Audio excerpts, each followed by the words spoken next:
Now, I bet when you think of Agile, you think of these little black boxes sitting in offices or sitting in dusty back rooms or even sitting in factories, providing access to an ancient on-premises Citrix estate.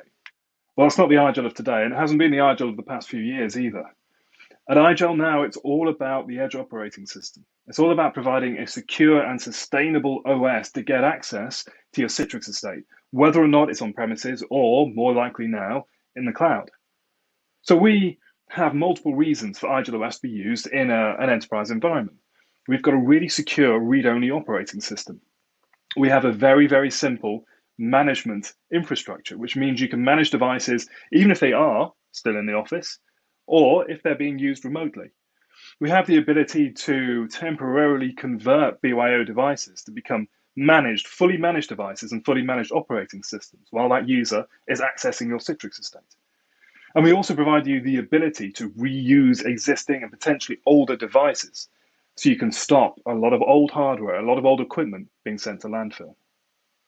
So let's have a look at these different use cases and let's tie them all together into one key use case. So I'm going to show you what it looks like to reuse a really old thin client.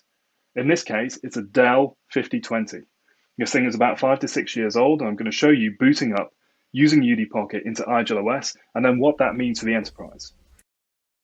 So what I've done here is put a UD Pocket into the Dell 5020 and turned it on. The first thing this Dell 5020 is going to do is have a look at its USB ports and then see that there's an Agile OS device in there. So it will boot into Agile OS. And you can see here I'm running 1106.100, which as at the time of speaking is the latest version.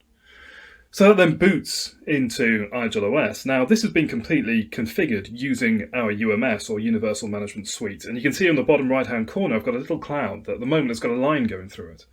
As soon as that line disappears when it gets network connectivity, it means that this device is now connected to our ICG, or Agile Cloud Gateway. And that means we can now manage this device no matter what network it's on. It doesn't have to be on a VPN. This device can be completely managed over the air. So you can see I've got the Citrix icon there. I can just double click on the Citrix icon and then log into Citrix, into the Citrix workspace. And now you can see all my published applications and my VDI desktops. So I simply need to go down. In this case, I'm going to click on Server 2019. That should then run my Server 2019 published desktop. So that's going to load, and that's logging on to the Citrix estate. And then here we go. We have a desktop that looks and feels like Windows 10 because it's been skinned. It's as easy as that, though, to get access to reuse this old hardware. Now, imagine that was a home user's device. Imagine that was a BYO device that was sitting at home that a remote worker was using. Now, usually what you'd want to do is try to manage that device. And that might be through a unified endpoint management agent, maybe from Intune potentially. But a lot of users, especially when it comes to BYO devices, don't want their devices to be managed in any way. The beauty of the Agile solution is that you can simply take a UD Pocket, or the end user, the remote worker, can take a UD Pocket and then put it into their device and boot up into Agile OS and get access to their Citrix estate without making any changes to the hard drive or the operating system on their device. That means whenever they need to get access to the Citrix estate, they simply plug the device in, boot it up, and then for the duration of their session, everything is managed by the organization. Their device is managed and the operating system is managed. Then at the end of that, they can simply remove the UD Pocket, reboot their device, and then get access to the operating system that was already there, whether it's Windows 10 or Windows 11 or Mac OS. It's all back to exactly the way it was before they put in the UD Pocket. So not only do you have security around that, you have the fact that while that device is in use for accessing your systems, you completely secure it. You also have the simplicity of managing using the Agile Cloud Gateway and the Universal Management Suite. You can push down policies in real time to that endpoint device. You can get a device inventory, an asset inventory. You can tell exactly what's happening on that device. And also, when it comes to reusing devices, as you just saw with that example of the 5020, instead of sending that device to landfill or sending it to be recycled, you can extend the life of that device, saving money on procurement and also protecting the environment. So Agile is absolutely a valid solution in the enterprise, especially when it comes to consuming your Citrix environment.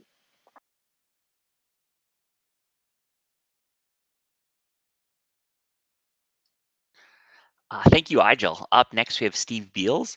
Steve is a senior technical architect with Citrix, and Steve will be sharing about image portability and management. Hi, Steve. Hey, Andrew, Throughout, how are you? good, thank you. Good. Throughout his presentation, engage in the chat and put any questions in the Q&A tab. The more you engage, the higher your chances are to win a prize. And over to you, Steve. All right, great. Thank you, Andrew, and thanks for everybody for being here today. As Andrew said, I'm Steve Beals. I'm a senior technical marketing architect, actually a part of Dan Feller's team, and who I thought did a great presentation this morning on astrophotography. So as you mentioned, I'll be here talking about our image portability service and provisioning service for Azure over the next 40 minutes or so. So with that, let's jump in. We'll just look at a quick agenda, just so you know what's coming up. So as part of the image portability service, we're going to be talking about what is image portability, just a quick overview. Really why Citrix created image portability, really what challenges is that solving, the overview of the workflow of image portability service, and then some of the basics that sit behind it. I do have a demo for image portability. I'll note that all my demos are videos, so I'm not doing anything live. It's something that's been pre-recorded, and so I'll be talking through those and probably pausing them as we go as well, just to make sure I get all the information out.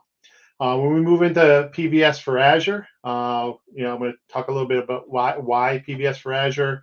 We'll look at the high-level architecture, some of the supported features, and the current limitations, some based on Azure and some of the things that we're still working with the product.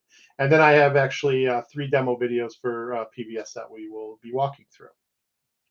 So with that, why don't we jump right into image portability and basically, introduce this as a feature for Citrix Virtual Apps and Desktop Service. Really, the goal for the image portability service is to really supply you with a simple workflow to manage your workloads between on premises and public cloud platforms. So the feature was actually built using app layering cross-platform technology and does leverage all of some of our Citrix virtual apps and desktop REST APIs. And really, at the end of the day, it's built for Citrix administrators who are, deploying master images, maybe today on premises or through MCS or PBS, and are looking to migrate those to public cloud subscription, either Microsoft Azure or Google Cloud.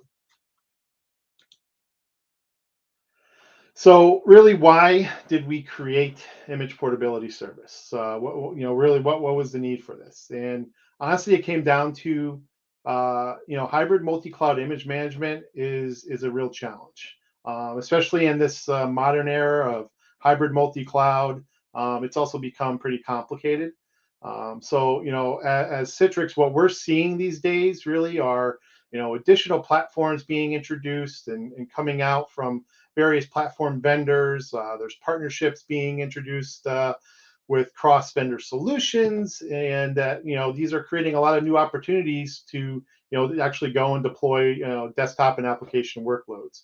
But with that really comes a lot of tools and new workflows that need to try to solve the challenge of image management across those new platforms. And a lot of these tools are really becoming complex, and the workflows become complex, and they sometimes just don't fit too well together. So really, at the end of the day, we saw this as an opportunity because we know it makes it difficult for our customers to really map the right tools to the right purpose. So really, the end purpose of image portability was to simplify this overall challenge and make it really one tool for all things Citrix and all the use cases that you have delivering virtual apps and desktops across platforms. But beyond that basic migration use case, we also look at 3 other additional use cases and also challenges that customers are met with in managing images in multiple platforms. So those things can include cloud bursting, disaster recovery, business continuity from on premises to cloud, But then also looking at within cloud regions, where you may be looking for some geo expansion opportunities, or enabling capabilities for roaming users, maybe providing regional resiliency and cost optimization. And then, really lastly, the image portability really is trying to provide a benefit across public cloud platforms, right? In terms of geo expansion, resiliency, but really also cost optimization across clouds. Really they're looking at reducing costs by maybe moving seamlessly workloads between public clouds, so that if it's cheaper today for us to run something in Google Cloud and tomorrow moving it to Azure, having that flexibility to do that. So the image migration workflow. So we're going to take some time here, and we'll step through this a little bit, and really look how this service works and what these migration workflows for image portability service are. So in this diagram, this is really just a really high level, obviously, look at a current Citrix virtual apps and desktop service deployment. You see we have the on-premises data center in a public cloud location. Obviously, Citrix Cloud with the virtual apps and desktop service running. We have our hypervisor platform. Hypervisor platform that's in our on-premises data center. And today that's managing our existing Citrix workloads catalogs. You'll see that we have this site-to-site connection. So in this instance, it may be Microsoft Azure, so it could be the express route connection or a site-to-site VPN between the two locations. So with that, the IPS workflow can be broken down into really these four phases. And what these phases sort of represent is really from a cloud service perspective, and their REST endpoints that are made available to you as part of this, that are kind of driving this image through the phases that are needed to manage the image from one platform to another. So really think of each of these phases, the export, upload, prepare, and publish, as a kind of mapping to what the use case or workload that you may want to work with here. So in the case of like export, we would be talking about an image, or oops, sorry about that. Let me go back there. Got a little quick on the trigger there. All right. So in the case of the export, as I was saying, we be talking about a image or machine that is natively stored in your hypervisor platform. For instance, applicable to a MCS machine catalog where, say, there is a disk for a master non-persistent image. So the export phase would initially export this image out of the hypervisor platform into a shared storage location. And from that shared storage location, excuse me, that's where we would actually then process and get it ready to be portable to another platform. In this case, it would be Azure. From there, we would step through to the upload phase. And an interesting note about the upload phase here is there you can see I kind of have a few marks here where we represent REST API and PowerShell. For the upload phase, there is no REST interface in Citrix Cloud to perform this upload action. And really what that means is that Citrix Cloud does not directly move the image from point A to point B, right? From this case, on-prem into Azure. But what this allows for is for you to implement this part of the workflow in whatever way that makes the most sense to you. So the cloud service does not drive the transfer of the actual bits. And really what it comes down to is we don't necessarily understand the site-to-site connectivity, right, between the two resource locations, and the securest way to transfer that image. But we do provide a PowerShell workflow /or utility that will drive that part of the process from that service standpoint. So, really just to kind of make that point, Citrix Cloud does not directly control the upload to the public cloud. So now, once the disk is uploaded into the cloud storage, our next phase of the workflow is the prepare stage. Here again, you can see we have the REST API available, and that allows Citrix Cloud to drive this part of the workflow again. Within this prepare phase is where we get the image ready for the platform, the platform that you're deploying to. And some of the things that happen with this in this phase is, we remove the components of the image that were specific to the source platform. We may be interjecting components of the target platform are needed. We can reconfigure the VDA automatically as well. So if we're planning to deploy a on-premises PVS image to an MCS catalog in public cloud, the prepare phase will actually automatically convert your image and take care of removing all the PVS components on the image, and then reconfiguring that media and inject the parts of the VDA that are required. Sorry, I keep on clicking that button, and I don't want to do that. So the last piece of the workflow is the publish job, and after preparation, we essentially invoke a publish job, and again handled out here by REST.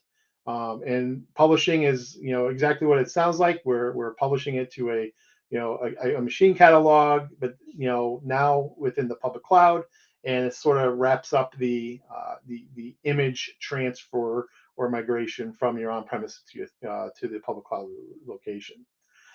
So kind of a high-level summary of how these different phases of the image portability service works. But one last interesting note about this workflow is it's not an all or nothing type of workflow, right? So you do have the ability to just invoke, all or just some of these steps, and it's going to kind of depend on what your target deployment and source is going to be. So the service was designed to be modular for this workflow. So wherever components that you want to read, but maybe you're using REST interfaces for prepare, you're going to have the ability to drive some all of this workflow, and it can be automated. And kind of to just close the loop on that. This is actually a table that's taken directly from our documentation on image portability, but it's pretty important to see, and this kind of just points to that modular design of the service. For example, if we look at PVS to MCS, so if we have an on-premises PVS image, we want to migrate it to MCS catalog. You can see we're not having to work through each of those phases, right? It's more of an upload in the prepare phase. Above that, going MCS to MCS, obviously there is a number of more phases we have to go through. So just a quick look there at that is, as you're working out your workflows with image portability, it's not that all or nothing.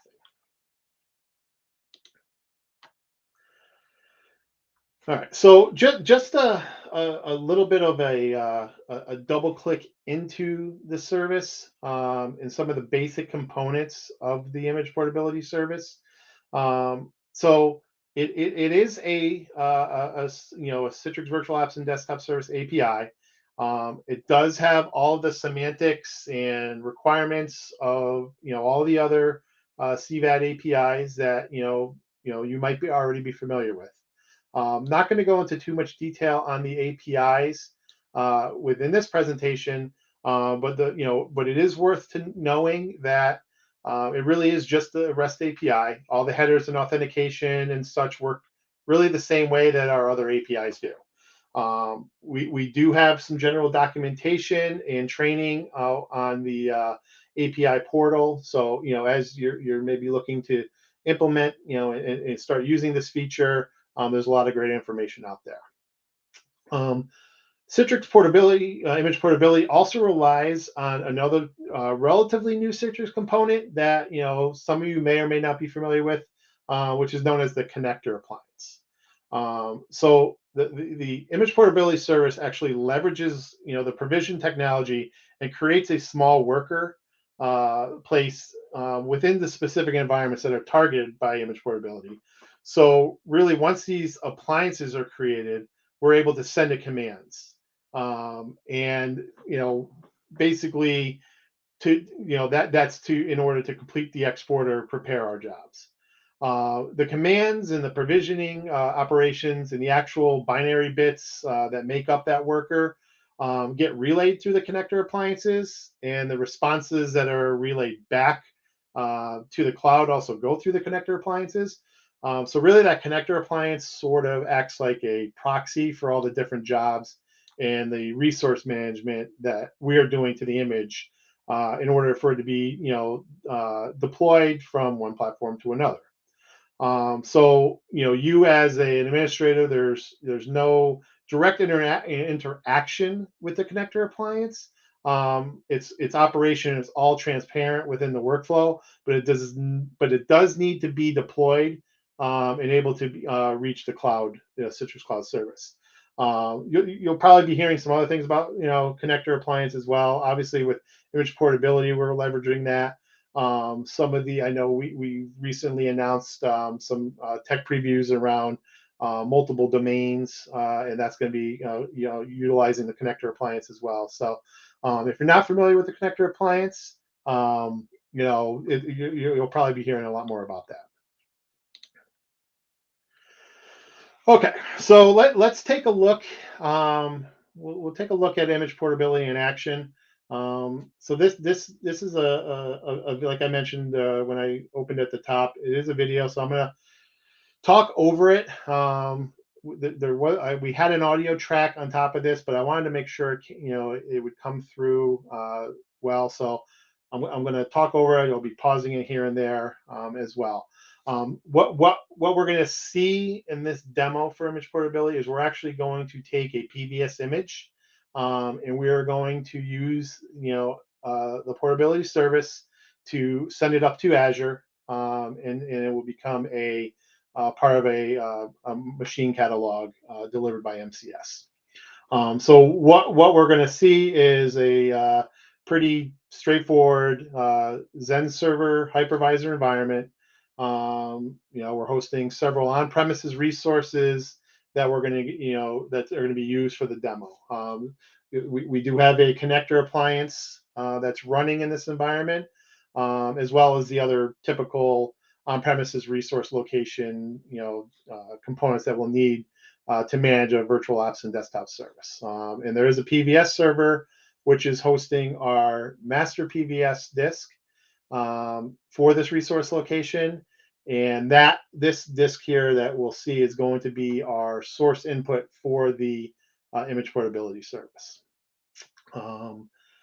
So what we're going to see is one of the other requirements is having a Windows file share, because we're going to copy this image out. We're just going to use our local PBS server for that purpose here today, but it could be any sort of Windows file share. All right, so we'll kick this video off here, and the first thing we're going to see is that we're going to take that VHD file and we're going to copy it to that file share I just mentioned. And obviously, depending on the size of the disk, this could take some time. So I'm going to pause it there just to show it. So obviously, depending on the size of the disk, it could take some time to copy that over, also depending on where you're copying it to. So we've now seen that the disk copied, and we have this VHD file sitting on the file share. And this is going to be what's going to be accessed by image portability. So what we're going to do now is switch over to a different machine, and we're going to set up where we see the PowerShell libraries that are. Pause this here again. We're going to look at this is where we have our PowerShell libraries that we're going to implement. And again, these PowerShell libraries have been put together to help the service essentially call the API directly back to Citrix Cloud, and then that's what's going to drive the image portability process that are occurring with the environment. All right, so we'll kick this back up. All right, so the scripts that we're going to see are all obviously leveraged by PowerShell modules. In addition to these PowerShell scripts, there is a set of configuration files that are kept in JSON format, which we would use to define the properties within the environment. Let me pause that again here. So basically that JSON file is going to hold, I said, the different properties, and the characteristics of the target resources that you're going to create in public cloud. So what we're going to do here now is pick these scripts off, and we're going to see once these scripts kicked off, and we'll let this run. We're going to see that it's going to initiate the upload job for the PBS image that we previously made the copy of. So we'll give that a second here. It does take some time. I did speed this video up because it does take some time. Obviously, again, due to the size of the image. But once we have basically started this upload, we're then, when that's done, we're going to start doing some initial analysis of that disk. And really what we're looking for there, let's pause that here. Once that analysis phase starts, we are, connecting out to the target public cloud subscription, in this case, Azure. It's going to start creating the managed disk. It's also going to, start basically looking at what's on that disk, what components may need to be removed, things of that nature. So you'll see here, we're now in Azure, and this is where it's going to create that managed disk. It's going to become the product. So, and then from there, it's going to kick into the analysis phase that I just mentioned.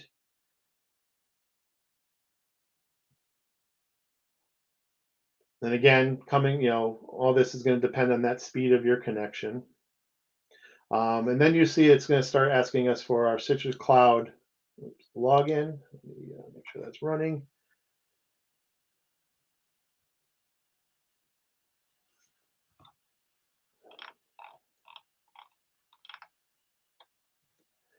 Just the straightforward Citrix Cloud login. It's going to ask for obviously the MFA.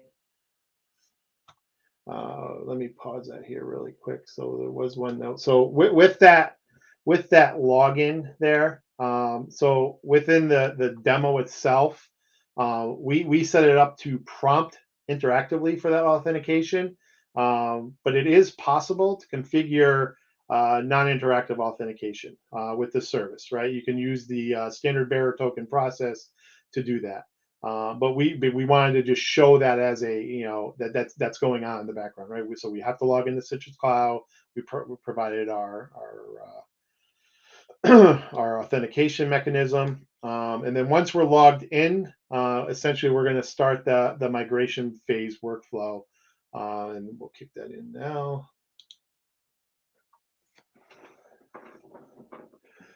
So what we're doing is we're connecting to Azure public subscription. We're querying that based on the configuration JSON file that we have created. We're querying for that managed disk that was previously uploaded by Image Portability. We're going to locate that disk and then begin the process of converting or preparing that image to be provisioned by MCS in the Virtual Apps and Desktop service.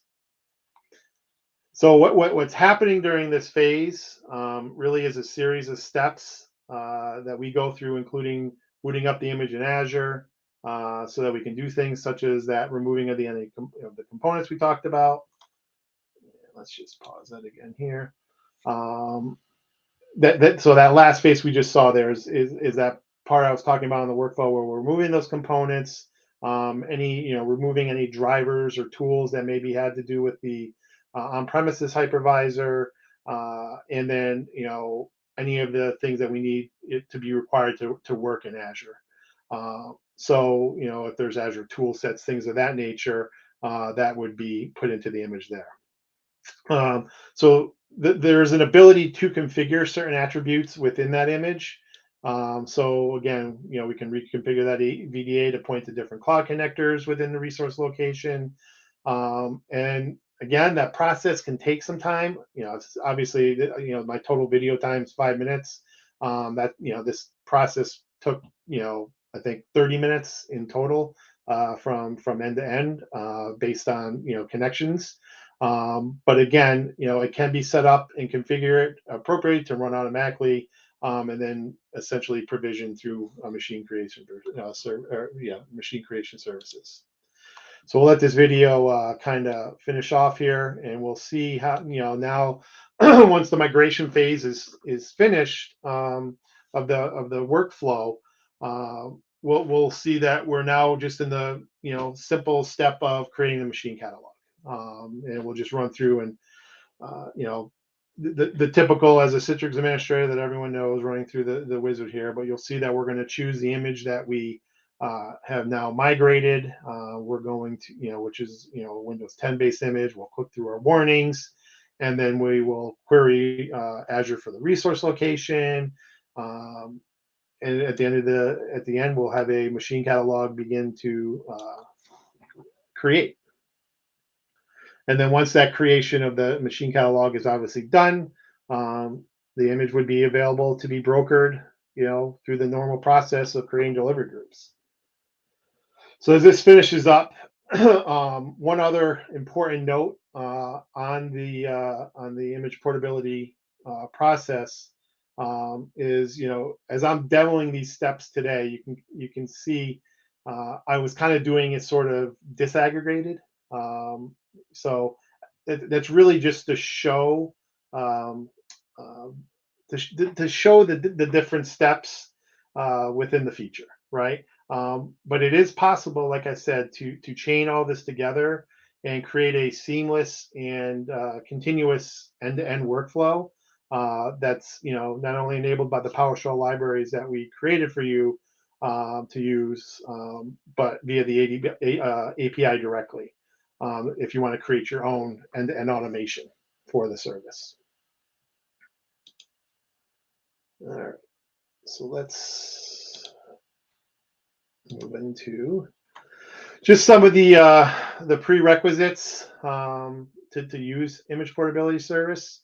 Again, all this is located on our portability service documentation, but just a few things want to highlight. Obviously, is for Citrix virtual apps and desktop service customers. There's the need for the connector appliance. So if you are familiar with Citrix Cloud, you know that we have our cloud connectors. Again, it's a different. The connector appliance is different from your Windows-based cloud connector.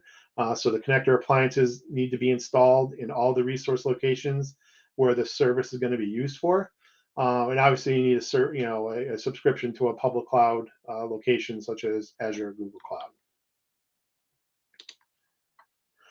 And if you didn't know, we did release this last week, GA. So on the 28th of February, I believe it went GA. And it is available today if you're a existing Citrix Cloud virtual apps and desktop service customer. You have this available to you today. Some of the categories here, vSphere for MCS PBS, obviously Zen Server as well. Targets today are Azure or Google Cloud. Right now we're release 1 is really the use case of that image migration as we continue to work on the other use cases. You'll see Windows Server 2016, 2019, Windows 10. So again, it's if you have those types of images, this is something you can look at, and it's available in the US, EU, and AP regions. All right, so that wraps up Citrix portability. I think I have about 16 minutes to go through PVS. So we'll transition to that now. So if you're not familiar with PVS, essentially at the end of the day, PVS is our provisioning on demand technology which up till now, up to about, I think it was December of 2021, was only available for on-premises use. But it allows you to rapidly provision and re-provision Azure, hosted VMs on the fly, and then stream them back over the Azure network backbone on demand. So, if you're familiar with PVS, on premises, you're using your network to stream the images, one image, many VMs. That's now available within Azure. So why run PVS in Azure? There's a few reasons for this. Obviously, everything that is that there is about image management. And again, if you're familiar with PVS on premises, you know this. The single image for all your VMs running your workloads. The ability to update all these VMs in one place. You don't have to go to each VM and perform those updates. It's very easy and quick to update something. You don't have to re-provision. It's just a matter of rebooting the VMs and then rolling. If you want to do a rollback, it's basically easy and simple as just changing the VMs back to run the old version and reboot around that old version.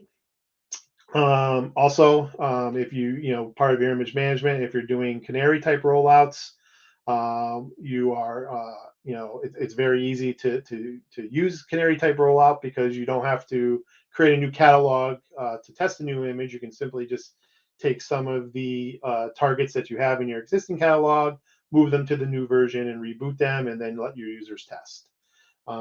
Second, cost management. I think cost management is a big deal with Azure, and using PVS in Azure will greatly reduce costs from a storage standpoint, and it's because we're only using that single copy of the image in Azure, right? And lastly, performance of PVS in Azure in all of our internal testing and is pretty good. So the time to reboot non-persistent VMs is lower because there's no need to recreate a boot disk and move it back to the golden image. And PVS is optimized for delivering the OS boot disk contents.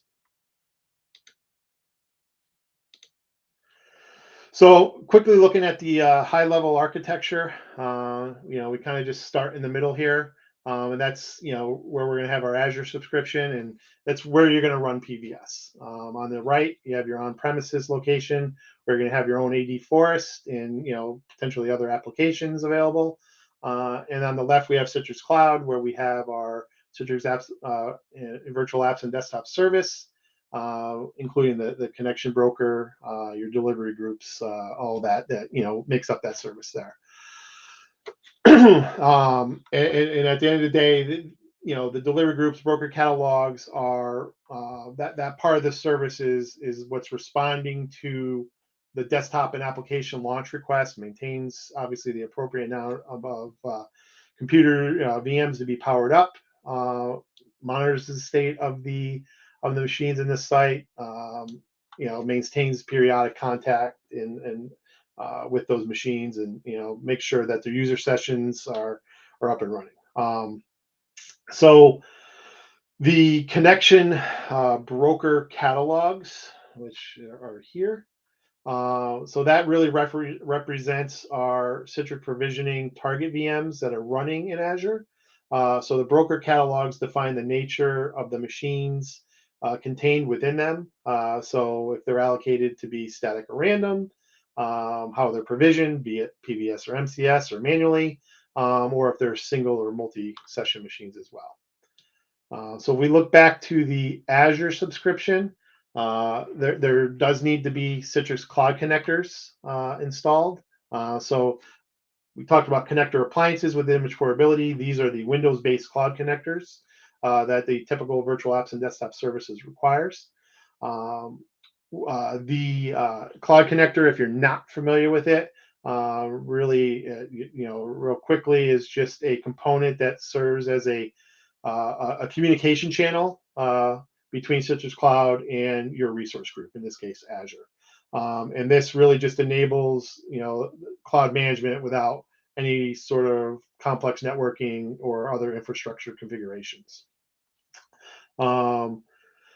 So you obviously are going to need a set of PBS servers within Azure. These kind of follow the same rules as what are your on-premises setup in terms of providing HA and the locality of the connection. Typical PBS architecture, you're going to have your vDisks that are going to be streamed to your target VMs. Can either be held on the local PBS VM or within an Azure file share. We also do support Azure NetApp files. We do today with PBS and Azure only works with the traditional Active Directory. So you will need a domain controller connected to your Forest over the express route. And we still use the traditional Citrix provisioning licensing. So you'll either need a license server, which can either be in Azure or on-premise access via express route. And you're going to need your database. Again, typical PBS setup. This database, however, can either be set up with as an Azure SQL database, an Azure SQL managed instance, or a SQL server or SQL Server Express VM that you just install on your subscription.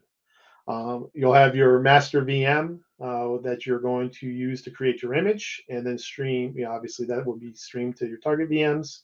And then within PBS itself, we're going to leverage the imaging support to boot, to basically take a boot disk off that VM and stream it to the vDisk on the PBS server, which is then going to be streamed to the target VMs. And then we have our target VMs that are created with that small boot disk and a cache disk. And the one difference between PBS and Azure and PBS on-prem is that in Azure, we do not support PXE or ISOBoot of the target VMs. And really, that just comes down to Azure doesn't support that.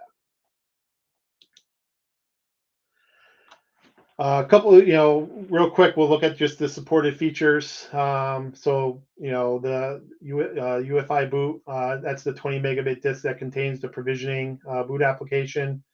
Windows 10, 2019, Server 2019, 2022 supported target VMs. Server 2016 is not supported if the target device is provisioned on Azure. If you're familiar with on-premises PBS, you know that about the Citrix Virtual Apps and Desktop Setup Wizard. So that's available to provision target VMs and add them to a CVAD's catalog. In terms of the import and export wizards, import wizard is going to allow you to import the manually provisioned VMs into the server. Export wizard is going to let you create and update catalogs from the manually provisioned targets. You have the ability to create a master VM in Azure to act as the source of the vDisk to be used by PBS server, as well as creating and updating this vDisk either using either provisioning, versioning, or reverse imaging. We saw before in the demo image portability service support. So you can import existing on-premises PBS provision images to Azure, and the power management of targets from Citrix Virtual Apps and Desktop Service, the provisioning console, or Azure Portal and Azure APIs. Few of the limitations, big ones. I know people may be asking. Windows 11 today not supported. No 32-bit operating systems. Server 2012 and before is not supported. Mentioned PXE and ISOBoot. No Gen 1 VMs. And in terms of write cache types available, you have your cache on hard disk persisted, cache and device RAM are unavailable. And a few of the Azure subscriptions, subscription limitations. The 2,500 VMs, falls in line with the current limits that are documented by Citrix and Microsoft. If you are going to use Azure File Services for the vDisk, a big note here is that they must be in the same region as the PBS server. The Citrix Provisioning API today is not supported, so scripted access to provisioning is not supported today. The template VMs need to exist in the region that's associated with the CVAD service hosting unit. So that basically what it means is that you have to create a template VM in each region. And your target VM boot and cache disks are all standard SSD. This setting cannot be changed. And the last point there is if you have any planned information VMs, they can't be used. So essentially no third-party type of images. All right, kind of rushed through that, but I want to get to these demos in our last few minutes here. So this first demo is we're going to just basically show the process of creating a bunch of target devices with PVS that are going to reside in Azure. So I'm going to kick this off and we'll talk through it. So we're going to launch the Virtual Apps and Desktop Setup Wizard from the console, and then we're going to just enter the parameters to connect to CVAD service in Azure. Once we do that, this is Azure, obviously, App ID, secure secret ID. We're going to load our Azure templates. And once that's loaded, we're going to choose our template for the target VMs. We're going to run through, we're going to name our catalog. We're going to create 500 desktops for this. And then we're going to pick a Azure resource group to put them in. We're going to create the AD accounts. Once we choose that, there we go, AD accounts, choose our OU.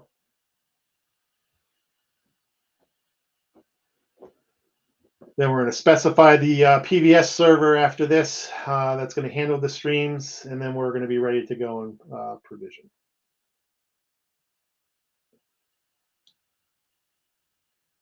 So the first step once we start the provisioning is that we're going to create and upload the boot disk that all these machines are going to use. And once that is done, we'll start creating those 500 VMs. And you'll see as this is going, we're going to be refreshing Azure, and we're going to start to see some of the things start populating in our resource group. And what we'll see is the components for each of the VMs being created. So in the end, there's going to be 2001 resources created once this for this stream here. So that is the virtual machine, NIC, 2 disks for each VM, and then we have our boot image. So that makes up 2001. We're going to speed this up. You'll see this is going to go pretty quick now, but we have the timer on the bottom to create all this. And then once this is done, we're going to see this end right about the 20-minute mark. So we'll have 500 desktops created in Azure in 20 minutes, and I think it's 20 seconds. I think we end the video at here, and that's essentially about 2 seconds per VM to be created. Once that's done, we'll do a little bit of the cleanup, and then we can go back to the PVS console, and we'll be able to see the collection that was created for these resources in Azure.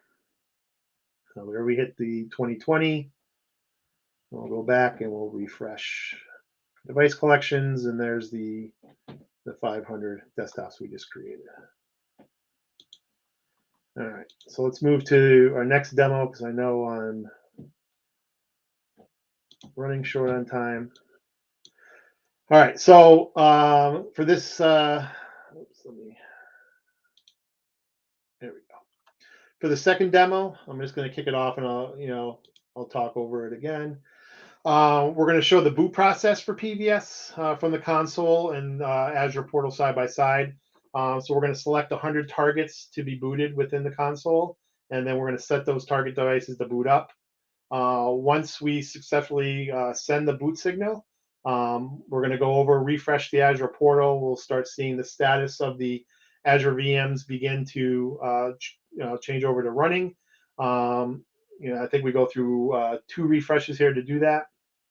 And if you notice on the bottom, once we start our Azure refreshes, we're going to see the network traffic kick up. And basically, because we're starting to stream that Windows 10 image to each of these, target devices. So we'll let this just finish running out. Here we go with the network traffic, right? So we can see that boot storm essentially happening there. We're going to go back. We're going to refresh the PVS console. We're going to see that the target devices are starting to come online. We're going to, looking at one of the VMs now in Azure, you see it connected to PBS server. It's streaming the disk. We're going to go, log into it through Azure Bastion. And then once we do that, we're going to see that we are able to connect to this Windows 10 VM.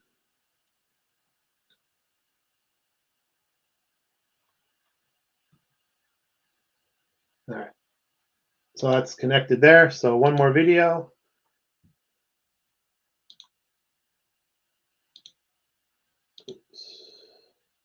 All right, we'll kick this off. I'll just talk over this again.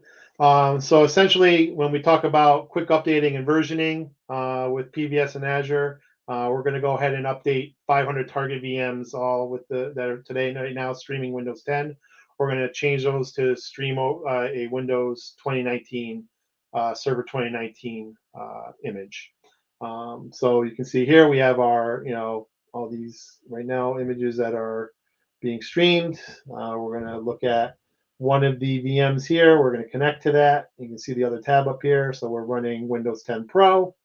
We're going to go ahead and we're going to set that 8002 VM to run Server 19.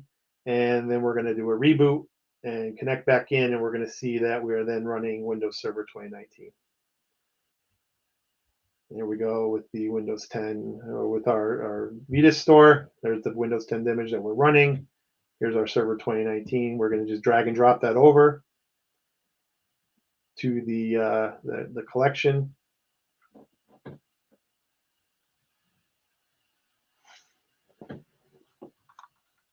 All right, so I'm going to wrap this up. So let me just forward this to the end. And just to show you that the Windows 2019 server is now booting. There we go, 2019. All right, so that's it for the demos. I know that was quick to end up, but I did want to get through that last one. So I know I'm out of time. I appreciate everyone for joining, and Andrew, I'll pass it back over to you. Thanks, Steve. That was awesome. There were a ton of great questions, but we're going to pass those into your roundtable. So we're going to copy them over there so you'll be able to answer them there. Definitely, if you asked a question and you want an answer, you can go over to Steve's roundtable session. Up next, we have a technical introduction from Nutanix. The road to the digital workspace is riddled with deployment and operational complexities. Fortunately, Citrix on Nutanix points the way for you to achieve friction-free end-user computing. Here's how. An outdated infrastructure will bring your digital workspace journey to a screeching halt. But a modern infrastructure improves your efficiency and lets you deploy workloads where and when you need them. Just ask Dan Morrison of Penn National Insurance. He credits Nutanix with eliminating the problems they were experiencing with their 3-tier on-premises infrastructure. Meanwhile, due to a rapidly evolving business landscape, companies are rushing to scale their digital workspaces and exposing themselves to greater risk in the process. Citrix on Nutanix provides the security that companies need to protect data and comply with local regulations from any device in any location. As Nimish Valia of RBL Bank notes, Nutanix helped his company find its sweet spot for maintaining a fast pace of development while ensuring costs stay under control. Nutanix is also highly responsive, which is critical because otherwise a slow infrastructure means sluggish productivity for remote workers. Citrix on Nutanix remains user-friendly, no matter how you deploy it, the number of devices you deploy it on, or where those devices are. Isaiah Nathaniel, CIO of Delaware Valley Community Health, chose Nutanix to support hospital staff who are now able to access applications faster and help more patients per day. Lastly, the upfront hardware needed for a digital workspace environment is, well, hard on your budget. And the more you scale, the more hardware costs you rack up. Citrix on Nutanix offers an efficient, easy-to-manage cloud platform that scales as needed, so you can improve efficiency and buy only what you need. When NetBank set out to reduce its inefficiencies, Citrix on Nutanix helped the company break free from a costly and rigid hardware-based approach. Ready to ensure access to apps, virtual desktops, and data from any cloud, on any device, in any location, at any scale? Take the friction-free road to end-user computing with the simplicity, security, and speed of Citrix on Nutanix.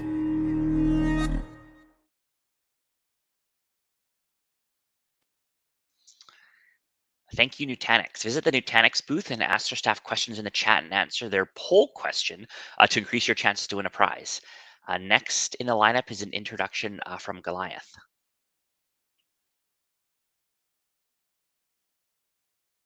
Hello, welcome and thank you to the Citrix User Group Organizers. I'm John Hinman, Marketing Lead for Goliath Technologies. And over the next 5 minutes, I'm going to share a little bit about how we support IT professionals like yourselves proactively monitor and troubleshoot your Citrix end user experience issues.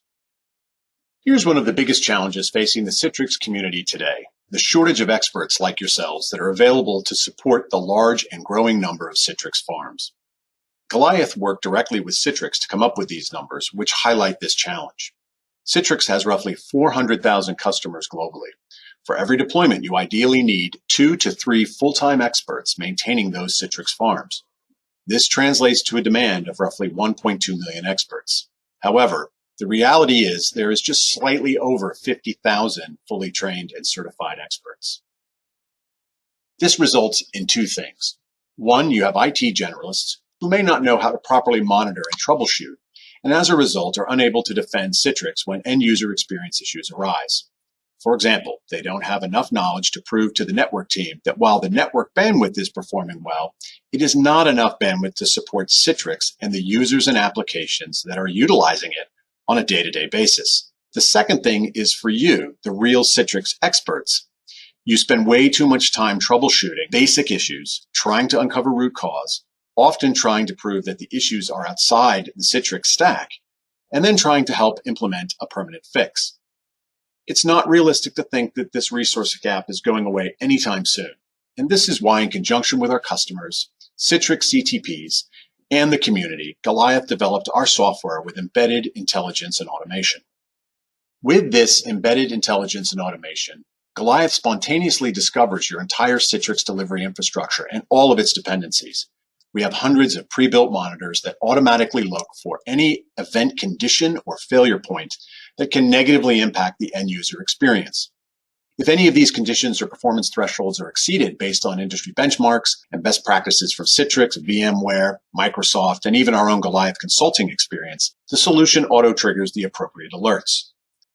It is this functionality that enables Goliath to support you, the IT professional, to anticipate issues and resolve them before users are impacted, troubleshoot issues quickly and implement fast fix actions, and finally document and report on root cause and prove over time that remedial actions have been successful. This is how we help IT transform from a reactive position to a proactive one. We heard and acted on the needs of IT management and Citrix professionals. Goliath introduced new troubleshooting features that helped you isolate and identify root cause of latency and slowness due to home Wi-Fi or user behavior in less than 3 clicks. We offered these new data interpretation lines, which highlight performance metrics that are above Citrix best practice thresholds, helping you more quickly interpret performance data so that you can expedite corrective action. We offer similar metrics that drill into ICA and HDX channels so that you can once again identify if root cause of slowness was due to user behavior, such as use of video, audio, or third-party peripheral devices. And lastly, we introduced an end-user experience scorecard, which highlights how your end-user experience compares to the industry benchmarks in other Citrix best practice thresholds. This easy-to-read and interpret scorecard addresses a need we repeatedly heard from management, who often asked, what is performance like for our remote workers, and how does it compare to peers in the industry? I'll wrap up by offering a little insight into Goliath's client portfolio. From small to large organizations, whether in the enterprise or healthcare space, our trusted clients will share that because of our embedded intelligence and automation, it's as if they've augmented their staff with 2 to 3 full-time Citrix troubleshooting experts that are on the job 24/7, 365 days a year. And in the health IT community, it's why Goliath is considered a standard. This is in large part due to our purpose-built integrations with all the major EHR vendors, such as Epic, Cerner, Meditech, and Allscripts, where we can deliver visibility across the EHR performance, user behavior, and Citrix delivery infrastructure. If you want to learn more about Goliath Technologies and how we can help you anticipate, troubleshoot, and document your Citrix end user experience, or for a free trial, email us at techinfo@goliathtechnologies.com. We look forward to seeing you at the Goliath booth. Thank you again and enjoy the rest of CUGC XL. Thank you, Goliath. Check out their booth for more information, chat with their staff, and answer their poll question to be entered in the sponsor booth drawing. Next up, we have a 15-minute meditation session with Office Meets Yoga. Welcome, Emily. Thank you. And I'm excited to be with you today. As Andrew said, I'm Emily with Office Meet Yoga. We're going to jump in straight away because we only have 15 minutes to de-stress and recenter ourselves. So go ahead, uncross your legs if they are crossed, seated in your chair. Sit nice and tall, stacking your shoulders up over your hips. Circle the shoulders back and down no matter what time of day. It seems that we have those cracks and crinkles. Work a few of those out. Draw the shoulders up to the ears and mindfully draw them back and down the spine. Lift up through the crown of the head. Tuck your chin just slightly and go ahead and close your eyes on down for me. Placing your hands, palms face down, resting them gently on your lap. And start to breathe in through your nose and out through your nose. Quieting the mind. Releasing the chit-chatter, any stress, any worries, setting aside that pesky to-do list or our notes for the next 15 minutes. Solely focusing in on the breath, becoming a conscious observer, as though we're sitting in an audience watching. And do take notes as we observe the breath. Our breath can go into one of three compartments within our chest, while theoretically it goes in through the nose and into our lungs and right back out again. It may just go to that upper compartment, which resides there, say in our shoulder, collarbone region. Maybe it goes more towards the midsection, filling the lungs a little bit fuller and exhaling. And maybe, just maybe, it goes down into the belly, expanding the belly fully and contracting it completely. Now, if you're in the majority, so often we're caught with a short, choppy breath that just resides in that upper cavity. There's no judgments, just compassion, fostering awareness. If we find ourselves with that short, choppy breath, we're often unconsciously sitting in a state of fight or flight. On edge, uneasy, stress. Now let's start to take the reins, no longer just observing, but actual navigating the breath. Pull the breath a little bit deeper. Start slowly and maybe you start to feel the lungs expand more fully. And then draw it down into the belly. Breathing fully. Feeling as though the breath is like waves and you feel the belly rise and fall as though the waves are rolling in towards the seashore, dissolving back into the great abyss. When we breathe more fully, deeper into the belly, creating that expansion and contraction, we're telling our parasympathetic nervous system to come into a state of rest and digest. To soften and relax, to sit in a place of ease.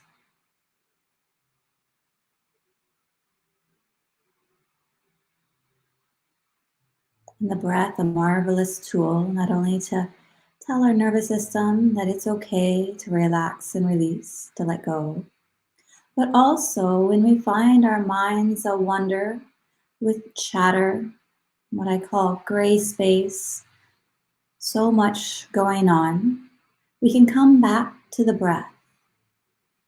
The beauty is with the breath, we cannot take yesterday's breath today, nor can we take next week's breath ahead of time, serving as a reminder that our energy is not well spent dwelling or reliving the past because we are not there, nor should we put too much energy planning on a future that has not been realized, that we don't quite have control of. When we come back to the breath, we remind ourselves to be present, conscious, aware, in the here and now. When we come back to that present moment, we come out of the mind where we often have about 80,000 thoughts a day. We quiet the mind, coming back to the breath. And we can start to discern those conversations in the mind. Of those 80,000 thoughts, only about 20,000, about a quarter of our thoughts are positive, affirmative thoughts. That's a small figure. So when we can quiet our mind, come back to our center, present moment, we can start to change that dialogue, relinquishing some of the comparisons and judgments, the pressures of striving. We can be a little bit more easy with ourselves and with those around us. Breathing into the nose and out through the nose.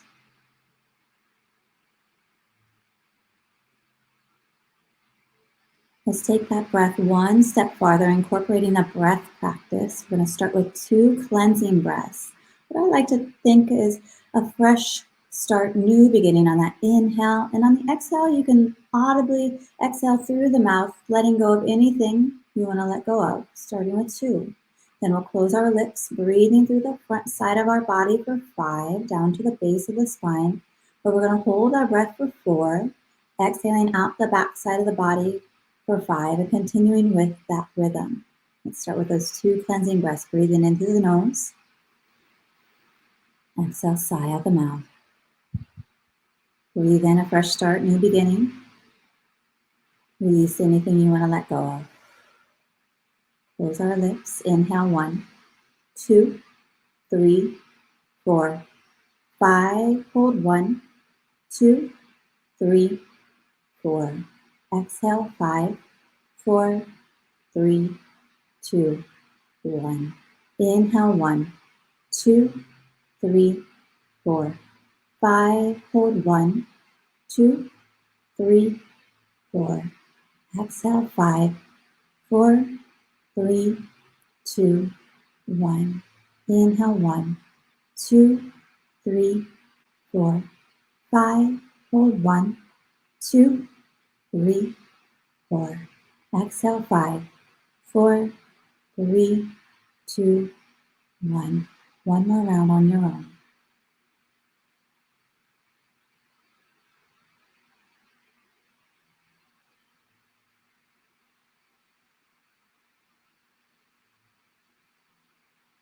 Finishing with 2 cleansing breaths, breathing in through your nose.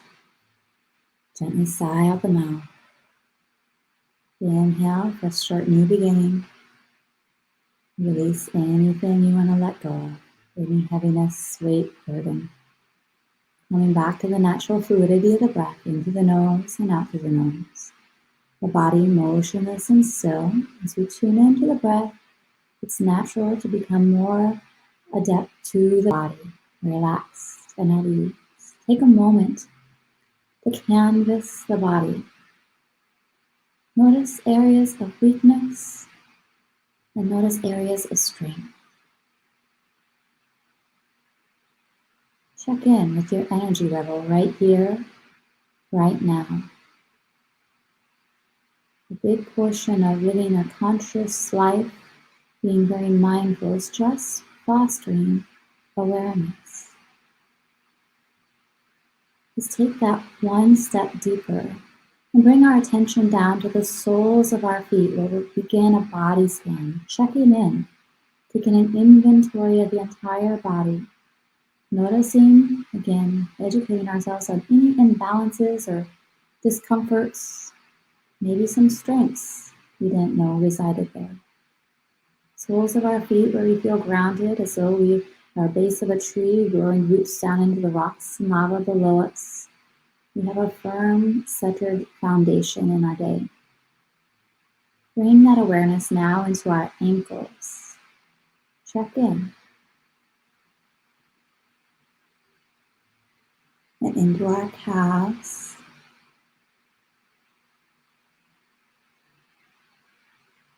Draw our awareness to our knees.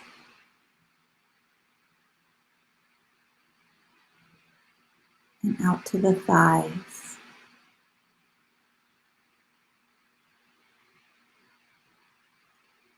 and into the hips.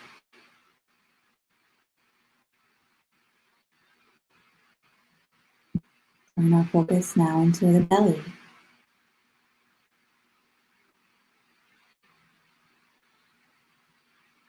And into the diaphragm.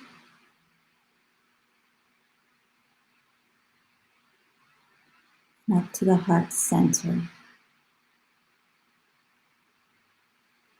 Elevating our focus to the collarbone, the entire collarbone. So we draw the focus from the left shoulder, sweep it across the collarbone to the right. From the right shoulder, we guide our attention down to the fingertips of the right hand. Palm of the right hand. The right wrist. Forearm. Elbow. Shoulder. Drawing our attention from that right shoulder, gliding it across the collarbone to the left. Left shoulder, it sweeps down to the fingertips of the left hand. Palm of the left hand. The left wrist. Forearm. Elbow. Shoulder. Drawing our awareness now to our jaw. Down to the chin. To the tip of the nose. And out to the ears. Into the eyes. Resolving away the stress lines between the eyes and furrowing the brow. Bringing our attention up to the crown of the head. The entire body motionless and still, relaxed and peace. And now let's draw our focus into the center of the mind. Right behind the forehead, we find to visualize a candle burning bright. The mind, like a room with 4 walls, a ceiling, and a floor. And the candle is solely in the center. And this image is not void of thought nor intelligence, but rather the solitary candle burning bright is representing our yearning for clarity, for peace, for focus, tuning in to our innate enlightenment, our inner voice. Take a few moments to focus on the flicker of the flame.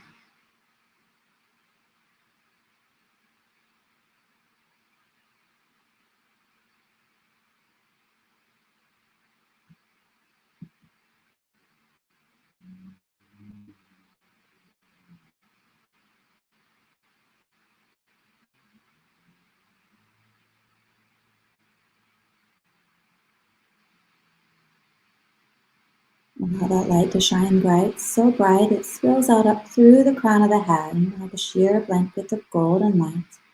Allow it to fall over the eyes and over the ears, tip of the nose, beautiful light that resides inside now for all to see, over the shoulders and over the heart,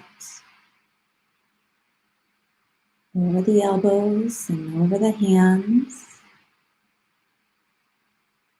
over the knees, wrapping our feet in a beautiful golden light. As we start to wiggle our fingers and wiggle our toes, come back to awareness, wiggle the fingers and wiggle the toes. Let's go ahead and slowly bring the chin to chest. Roll the right ear towards the right shoulder. Maybe take the palm of the hand just to rest it gently on the top of the forehead. Take a cleansing breath in through the nose. Sigh out the mouth. Release that hand, bring the chin back to chest. Roll the left ear towards the left shoulder. Bring the palm of the hand just to rest gently. Cleansing breath in. Sigh it out.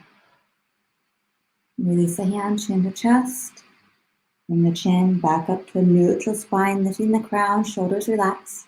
And go ahead and bat the eyes open, become aware of the space, the room, the environment around you. And I thank you all so much for allowing me to join you during your day. I hope you all feel more relaxed, more focused, ready to meet the demands and the activities that awaits.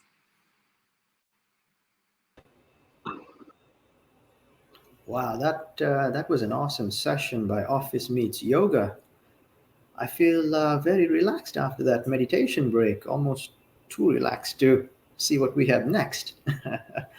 So up next, we have a panel discussion with Scott Ballina, Jeff Wissel, and Peter Marconi on making work more accessible. Please drop all of your accessibility questions in the chat, and they will try to answer as many questions as they can.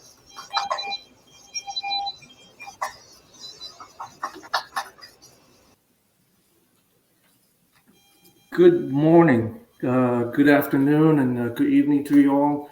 I just love having someone to take me through a meditation session before having to speak, especially since it's not my normal day-to-day. So aside from that, I'm humbled to moderate this discussion on making work more accessible. So hi, my name is James Ma.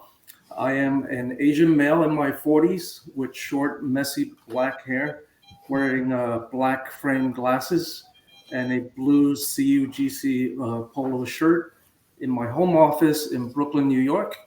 And my pronouns are he and him. I'd really like to welcome our next guest. As Nasser said, we have Jeff from Disability In, as Chief Accessibility Officer. We also have Scott Ballina from Citrix, who is a global leader in diversity and belonging and giving. And we have Peter Marconi from Citrix, VP of Shared Engineering Services. What I like to do is just have our guests introduce themselves, and then we'll follow that with having Jeff share his expertise. He has broad views of industry leaders and what they're doing to assist the employees, customers with accessibility issues. Peter will give us a first-hand account on interacting with technology using assistive tools. And then we'll follow that up with Scott addressing what Citrix is doing to create a welcoming culture for employees with disabilities and the efforts that Citrix are undertaking to make their websites and products more accessible. So I'd like to hand this off to Jeff. Awesome, thank you. Good morning, everyone. Good afternoon, good evening. My name is Jeff Wissel, and I am the Chief Accessibility Officer at an amazing organization called Disability In. Prior to Disability In, I'm in my 4th month there. I was 28 years with Fidelity Investments as a certified financial planner, and the previous or most recent 7 years, I led many of the accessibility efforts at Fidelity Investments. I am a white male in my mid-50s. I have very thin brown and gray hair. I'm wearing a white dress shirt with a black jacket today, or a dark jacket, and I'm sitting in my home office in Cincinnati, Ohio. My pronouns are he and him, and I am really proud to say that I am legally blind with a degenerative eye disease called retinitis pigmentosa. I'll take it from there. It's Jeff. Thanks. This is Peter Marconi. I'm the VP of Engineering or Shared Engineering Services. We also call it Engineering Operations these days. I'm a late 50s male, unfortunately, with white hair, as opposed to used to be salt and pepper. Now it's all salt. I've been with Citrix for about 10 years, actually 10 years this coming May, when our company was acquired by Citrix back in 2012. Just during the acquisition negotiations of the acquisition of a virtual computer, I was informed by a doctor that I was the lucky recipient of Parkinson's disease. So the last 10 years I've been dealing with that. And of course, they tell you it's an incurable progressive neurological disease, which is not great news to hear on the day that you're trying to negotiate the final terms of a acquisition. I'm proud to say been at Citrix for this last 10 years, enjoyed every minute of it. A white male, like I said, white hair, and 57 years old, and wearing my wife calls it my Mr. Rogers blue sweatshirt or sweater shirt.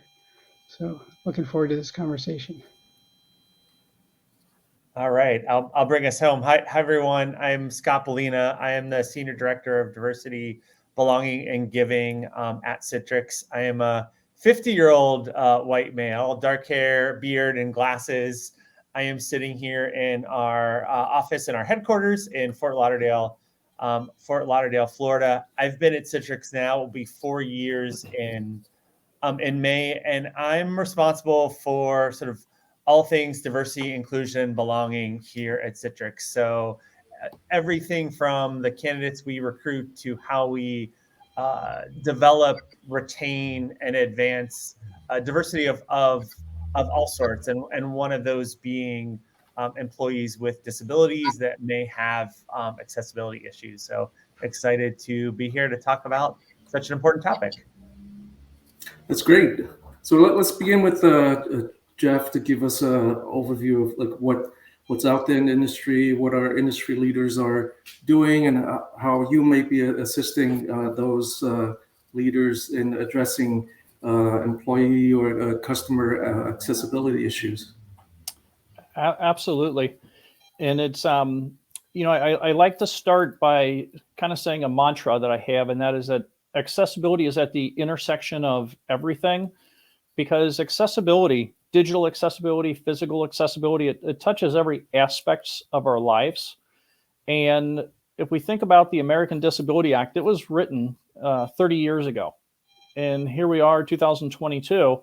And when we think about, many companies went from working in the office to working remotely, in many cases, turning 200,000 employees out of the office in a matter of 2 or 3 weeks with the pandemic, and all of the things that we've learned as far as accessibility is concerned in such a short time period when that happened.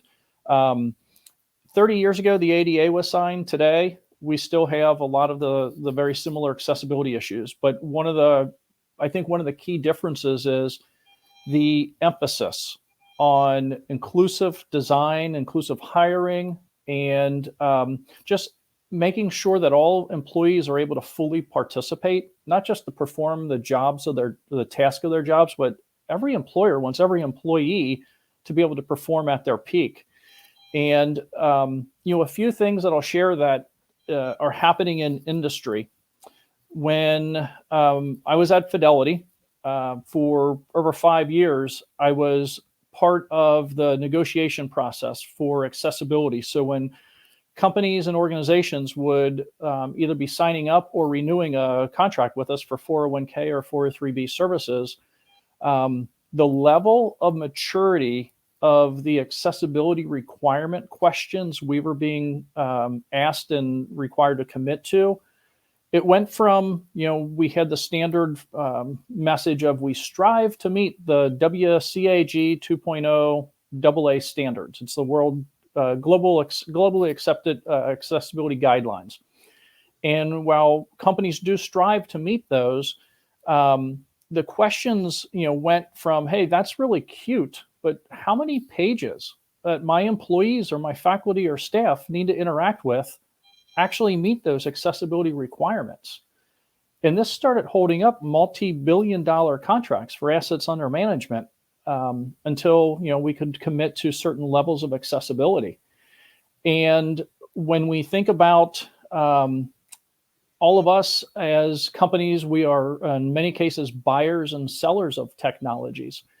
One of the programs that we established, and many companies are starting to establish now, are what we call procurement accessibility programs. If we think about the products and services that we procure that our employees and our customers need to use on a daily basis, oftentimes there's not a single question asked about the accessibility capabilities of those products or services until it's in-house. And then it's kind of too late because there's no contractual obligation on behalf of the supplier to go back and have the accessibility remediated. So lots of different focuses in that regard are really changing. And the focus on accessibility, when we think about diversity and inclusion, you had mentioned hiring, the hiring process. Talent is hard to come by these days. There's 11 million jobs available. When we think about diversity and inclusion and diversity of thought, it's fascinating that the percentage of unemployment rate for individuals who are blind, low vision, neurodiverse, it's like 70% unemployment rates. And so many companies are developing neurodiversity programs, for instance, because the skill set of individuals who are neurodiverse in many cases are becoming sought after talent that so often was overlooked before. So I think from the corporate standpoint, in regards to the ability to provide accessible resources, websites, mobile apps, products and services, banking, finance, the focus on an accessible product, meaning someone who uses assistive technology, for instance, a screen reader, a magnifier, that focus is getting so much more. The talent and acquisition space is getting tougher than ever before. And when we think about just diversity and inclusion, we have Black, Latino, Asian, LGBTQ. Disability is part of that underserved community as well. And I think it's just like the perfect storm where the focus on accessibility, being able to meet the legal requirements that fall under Title I, Title II, and soon to be Title III of the ADA. It's just this swell of focus on accessibility. And the companies that are really going to excel in this space are the companies that are able to move accessibility from oh my gosh, we have this in-house product that's not accessible. We have to build accessibility into it, to the companies who are really thinking from the C-suite on down, when we are developing new product or service, accessibility needs to be part of that conceptual and design process, much like cybersecurity, rather than it just being a prioritized item that might get on a 2-week sprint if in agile organizations. And the unfortunate, when accessibility is part of a prioritized list on a sprint, it can be deprioritized because of higher viewed priorities and so forth. So I think that's really one of the shifts that we've been seeing, is all those focuses all happening at the same time right now. Yeah, I think those are really, really important points, just to even take products from the ground up and thinking about all these things and injecting everything in. So it's much better than injecting it later. Right? With the just one question for you, like what does who do these benefits from companies changing their practices to embrace accessibility for employees and customers? I'll run through to answer that, I'll kind of run through a quick scenario, and I'll ask everyone that's participating here to kind of imagine this as I go through this. So let's think about the first start of your day when you're logging into your laptop, and behind the scenes, a lot of programs are opening up. You probably, when it boots up, you probably check your calendar, emails, social media, and before you know it, it's time to start your first meeting. So you launch into Zoom or Google Meet, WebEx, whatever platform it is that you use, and you begin. And after a few moments, the folks start joining, the colleagues start joining, and you see the faces, you hear the voices of everybody doing their initial chit chat and so forth.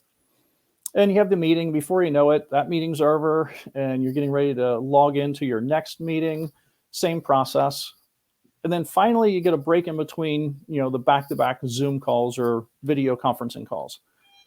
And now, you're breaking into your daily routine. Probably open up Microsoft Word, maybe Google Sheets, Workday, Salesforce, whatever it is, those, those programs that were procured. And oh yeah, there's probably proprietary programs, that you have to log into to check work orders or whatever the scenario might be, technology or customer user interfaces, those types of things. And now let's take a moment.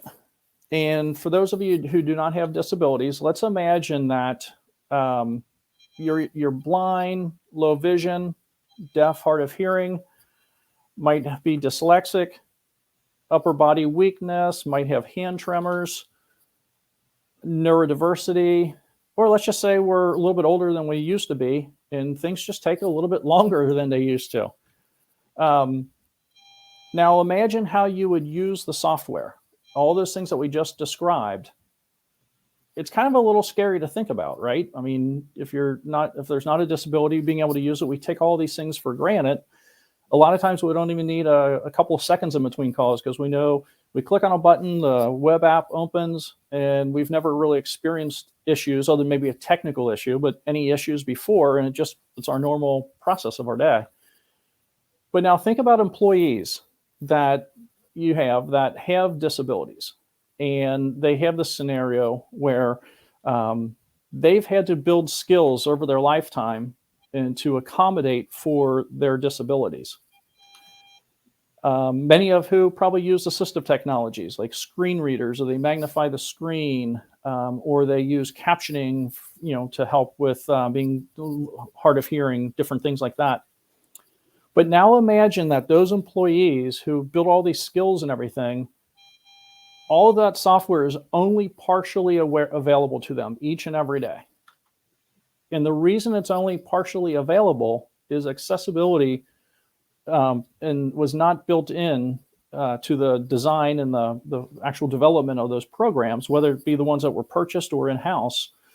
And those individuals, their assistive technology doesn't fully work with all those programs. So who this applies to would be new hires, potential candidates, existing employees. They say 70% of disabilities occurred due to this, I'm going to use air quotes, glorious aging process. So existing employees, customers, if we have products and services that we create that are not fully accessible, and I don't even use the word fully accessible, just accessible and usable, it impacts everyone. That's why, I always say my motto is that accessibility is at the intersection of everything, because imagine when you have just a little technical issue trying to get into a meeting that you're leading or whatever the case might be, and that feeling of stress comes over you. That's things that individuals with disabilities encounter every day when accessibility is not part of the design process. So hopefully that answers it. It's kind of a walkthrough of our days and so forth. Yeah, it definitely does for me. I mean, it's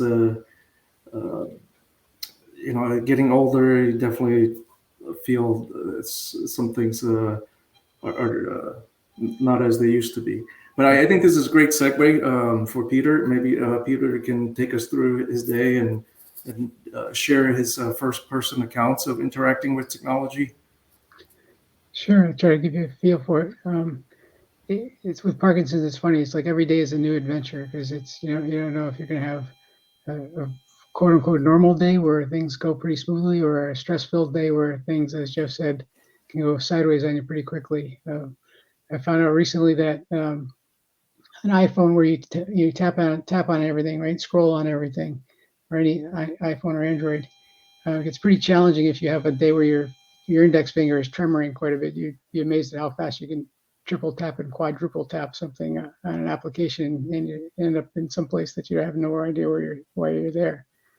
And simple things like I was playing with our workspace browser last week, and which is an awesome feature, by the way. We launched now a secure browser session inside of the workspace.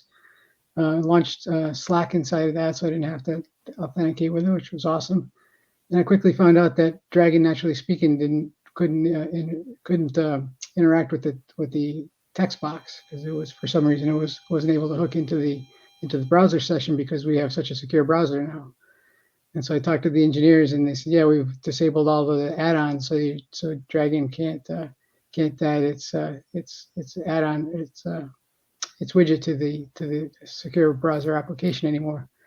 I was like, well, that doesn't help me too much because it's, typing in Slack with a text keyboard, with a regular keyboard is quite slow and quite infuriating. But with Dragon, it's quite productive, and when it works really well. It's very useful. And I couldn't blame them because it's just not something you would normally think of, and not something I would have thought of before having experienced this stuff myself. Who would have thought that, you always enter text using a keyboard because that's what we always do, growing up. And so you don't think about all the other devices that people use, IME devices or things like Dragon to different methods of entering text into applications. So it's those kind of things that you become very aware of that you never would have thought of. And it's like one of those things that unless you have to experience it, you wouldn't experience it. So kind of behooves us to get people with these kinds of conditions into our company because it allows us to experience the product as they would experience it, and impossible to expect people that are not having any kind of disabilities to imagine what it would be like. As Jeff said, you can find yourself in a pretty stressful situation when a meeting hasn't launched properly and you're scrambling around to move as fast as you can, which makes you move slower than you can possibly move. So it's like one of those culminating things that builds upon itself. But yeah, there's, I think, tremendous, given our architecture of our product, given that we hook underneath all these applications, we have a tremendous opportunity to make things even more accessible than the applications themselves are designed for, right? Because we have the ability to insert things and to hook these applications at levels that the application provider doesn't necessarily have. So I can imagine a way of making our products, the sort of the platform for accessibility for apps, not only making them more secure, but making them more accessible.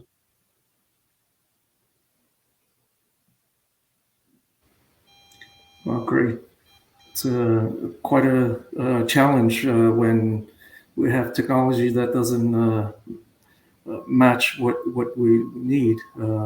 But let's go with Scott and let's see what Citrix has done or what's in the pipeline to help with these challenges. Yeah, James. Before I jump into that, I think I'd like to share a little bit of story, because I think for many of us that are sighted and hearing and able-bodied, it is difficult to kind of put ourselves in those shoes. But I had an experience years ago at this point, but I was that I think kind of has helped frame it for me over the years. And I was with a group of employees at a previous company I worked for at Gallaudet University in Washington, D.C. So it is a university for people that are deaf and hard of hearing. And the university kind of operates on sign language. And there were about 10 of us touring the university, and the tour guide was giving us the tour was using American Sign Language. And we were kind of transiting down a colonnade between kind of one of their academic buildings and another, and we were very near the road, and a noisy DC city bus pulls up basically right beside us. And none of us can hear the voice language interpreter at that time, right? And she signs to the tour guide, "Hey, no one can hear me. we need to stop the tour until the bus goes away." And to me, that was just such a very eye-opening experience. And that here I'm thinking I am, completely able-bodied and able to interact with the world. And I was completely useless. Like, my only means of communication is talking and hearing. And that was pointless, right? Unless I was sort of up next to someone shouting in their ear, none of us could hear. But that interpreter and the tour guide were able to communicate 100% effectively, right? They had no problems communicating because they were using American Sign Language. So I think it's helpful for us to think about that. And it's just people interacting with the world, interacting with technology in a different way. Not necessarily good and bad. And sometimes in certain circumstances, what we perceive as a disability is actually very much an advantage. So I think for us starting to frame some of those things is helpful. And we're, at Citrix, we're really looking, in the most simplistic terms. I think we're taking an approach of, you have to look at culture, and you have to look at sort of structural things. And from a cultural standpoint, how are we creating an environment where everyone's talents are available to the organization to use, to benefit us as a company, to benefit our customers, and how do we kind of instill that in the sort of the very fabric of we are, and get awareness and education and those inclusive behaviors out into the organization. So, a couple of things we do is, training on diversity and inclusion is kind of part of our development training for all of us. We're actually in the midst of launching a new program in April, and it talks about identity and diversity and things we do to exclude others, and how we can include others, and disability as part of that discussion. We've gone kind of deep on that with our partners at Disability In. Last year, we hosted in our series, our Daring Dialogue series, where we kind of take on challenging topics in the workplace, and Peter got to participate to talk about what it's like to be an employee with a disability within Citrix, and both the challenges and the opportunities there are. So it's very much kind of part of our conversation. We're not shying away from it, and we're wanting that as part of our diversity umbrella. From a structural standpoint, that's the challenging. That can very much be just as challenging as culture, right? So, and it's very multidisciplinary, right? As Peter said, it's very much involves sort of our product and engineering teams, because they are developing what we sell to our customers, and it needs to be useful for all our different types of customers. But I think sometimes we forget about, it's also physical accessibility for our facilities teams. It's also digital accessibility from a marketing standpoint when they're putting on events, much like this. Is there closed captioning?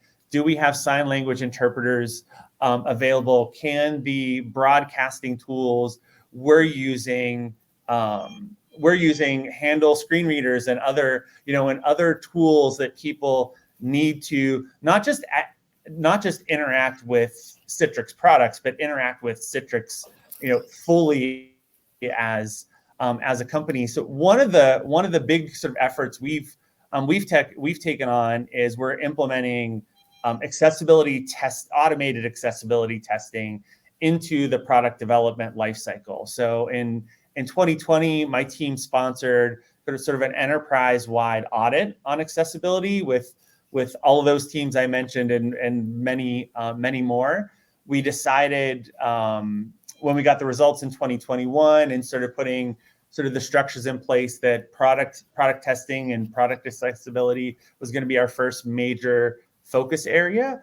That took lots of security reviews and everything to get the software into the Citrix enterprise. We've gone through those hurdles, and now the engineering teams are working to actually implement that into both the product life cycles, but also our website development teams, right? Because that's for ShareFile and other things like that. That's how people order those products are through websites. So those need to be accessible as well. But it is definitely no small undertaking, instilling that into sort of the fabric of your process. It's technology, it's developing scripts, it's developing the use cases and the personas that are testing those, and then training the engineers to develop with that in mind, that it's not just errors to fix when you're done developing, but something to consider as you're developing. So those are just kind of a few of the things we have in the works. James, can I build on that a little bit? Yes, please. The one thing we're not looking at is one thing that sort of struck me is that there some of the accessibility things actually are beneficial to people that have no disabilities. I mean, being forced to use Dragon all the time, I've realized that, hey, that's a hell of a lot better way of typing things into an application by just speaking it versus going through the typing. Unless you're 100 word per minute typist, I can outdo you on Dragon. Now, if you combine that with some of the AI stuff that's out there today, why couldn't you have Dragon that's like 100% accurate and even grammar correct and, has the right tone to the, has a consistent tone throughout the message that you're typing in? You can do so much where the people would say, I don't even need a keyboard anymore. I'd rather speak to my computer and have it help me do my job for me, whether I get disability or not, or no disability. So there's an actual opportunity here for us to open a market that maybe doesn't exist, accessibility for people that don't need it, just because it improves productivity so greatly. James, this is Jeff. I'll piggyback on that. Being a screen reader user, my screen reader reads everything that it sees, and it only sees what it's programmed to see with coding. And like Peter mentioned, I can probably navigate when a web page is coded correctly. I can probably navigate without even looking at the monitor and just using my keyboard and my screen reader, probably faster than a lot to be able to find things, links, headings, all different things like that. So it's an efficiency thing. Plus, there's a lot of individuals who are just keyboard users, no disabilities whatsoever, just their power keyboard users. And when it's coded correctly, you can be a whiz on the compute on the screen. But additionally, when it's coded with accessibility in the DOM, then the search capabilities on websites and everything go up exponentially because the headings and so forth, it's part of the search criteria. And all the algorithms for search capabilities. So it benefits companies for searching and things like that, and to be found when individuals are searching for different things. Yeah.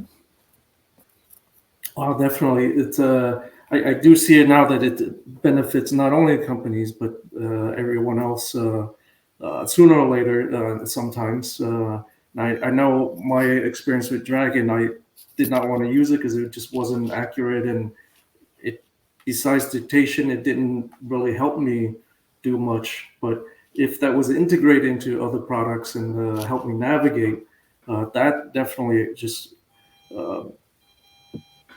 speeds up things, and not having to reach for a mouse trying to figure out where the cursor is. It's a definite improvement, also benefiting companies since it'll take me less time to do something, even though I'm able-bodied. But it definitely brings up to mind where, I never think of it, but what if I had an accident and I needed some help? How do I explain to my employer that, hey, I can't use this arm now? But, if technology was there, then, I can just pick up and keep doing my work. Right? So the definite, I see that there's room for improvements for a lot of what we do in technology. So just to begin to wrap this up, if you guys can just share some final thoughts with us, especially where do we go from here?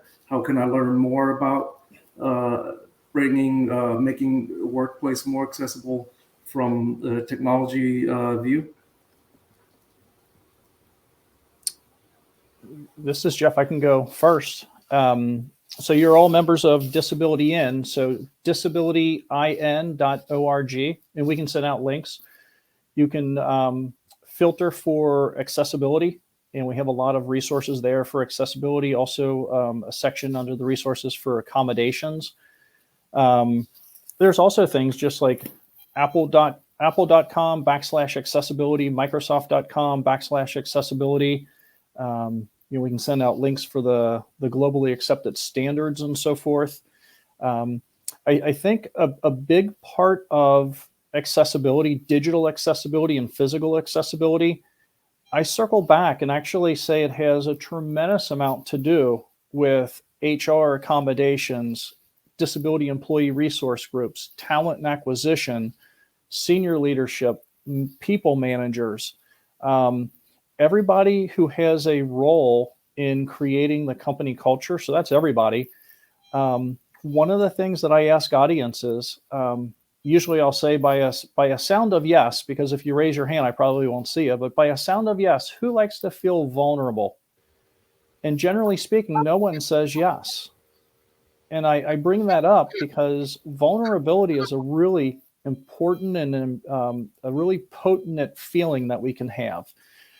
When we think about 70% of disabilities being invisible, it took me a long time. I spent a lot of mental calories hiding vision loss because I didn't view it as a strength. I felt it was a perceived weakness.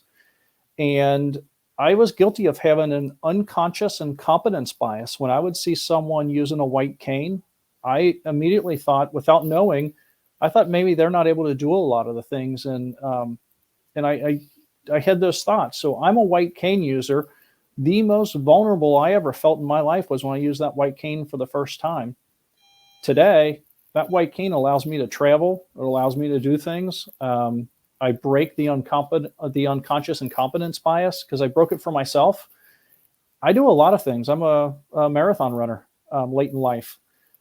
Least amount of hair, least amount of vision. It's the oldest I've ever been, so might as well go out and run, right? But when you find your inner voice and you feel your disability as a strength and not a weakness, there's nothing that can stop you.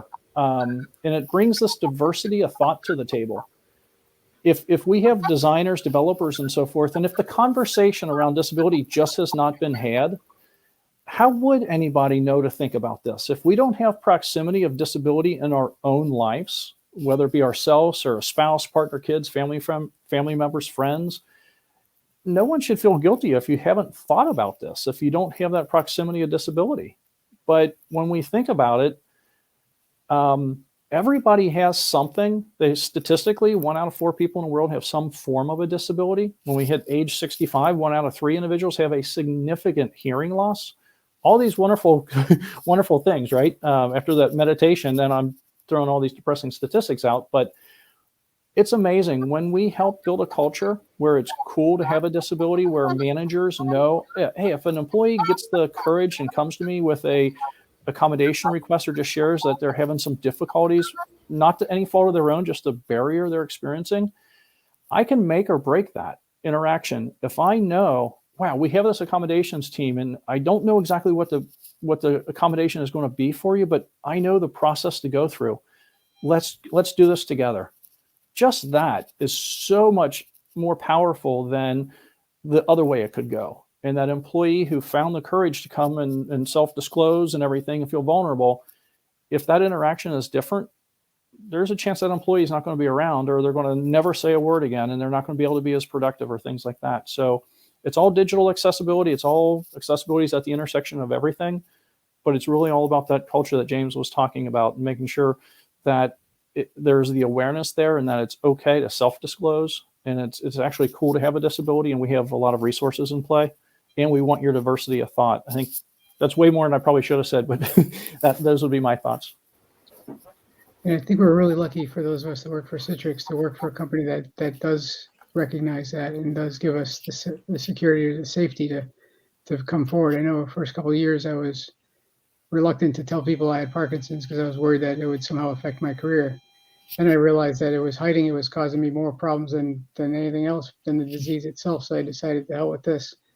But if I hadn't worked at Citrix, I may not have gotten to that ability to say, hey, the reason I'm moving slow today is I got this damn disease called Parkinson's. But I worry that with this remote work that we're having, that some of our culture could disappear. And I worry about some of that, things like that safety going away with Citrix if we can't maintain the culture, not through an acquisition now or through go private, and through all this remote work, that may be harder to maintain that Citrix culture. So I think we need to keep an eye on that, make sure we don't lose these kinds of things. Well, Peter, I'm trying like heck not to have that happen. So I'll take that as part of my charge.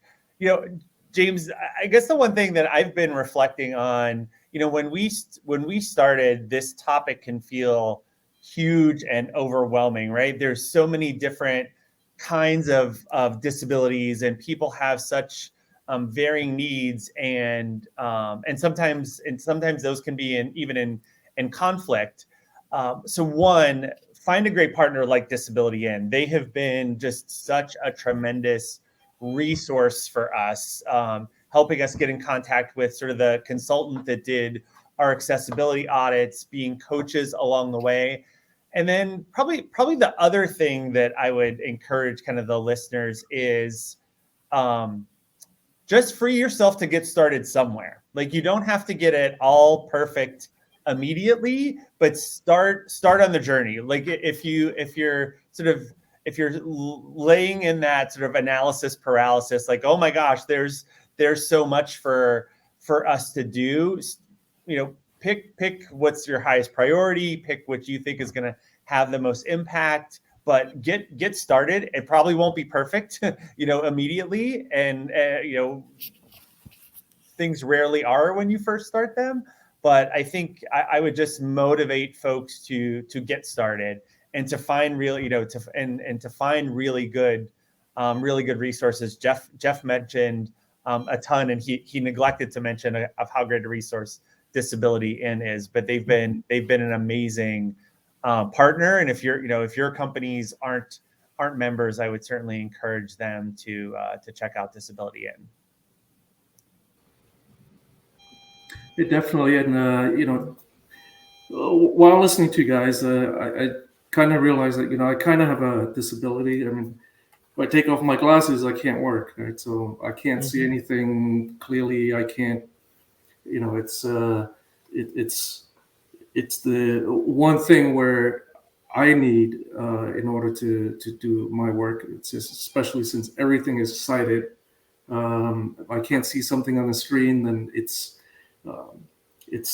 impossible for me to work. And just some firsthand experience, just to share, it just hit me that I used to have a coworker, and he was legally blind.